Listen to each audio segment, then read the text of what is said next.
Hi guys, it's Elissa at Moat Cottage. Today I've got my basil straight from the garden and I'm going to make a basil dip. For this you'll either need a blender that can blend up herbs or a really good knife.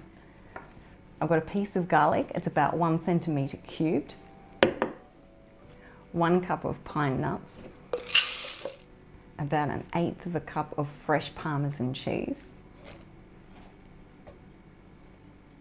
a pinch of Himalayan sea salt,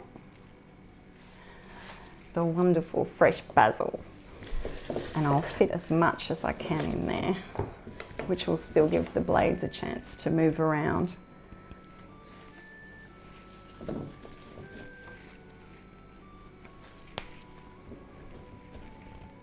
I always use a good quality olive oil.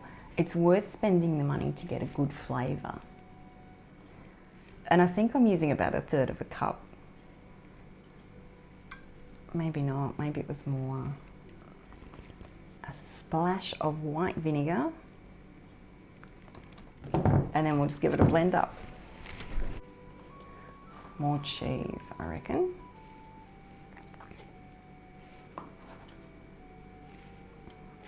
I'll leave the final measurements below. I just have the ingredients written down of what's in this recipe that I make all the time. And I don't actually know how much I put in. So to make a video like this, I have to sort of work it out on the fly. I've added more cheese, so I'll fix that up in the description below so that you can make it too. I'll give that another blend up. And there you have basil dip. This is one of my favourite ways to use the basil that I grow in the garden. And now for the taste test.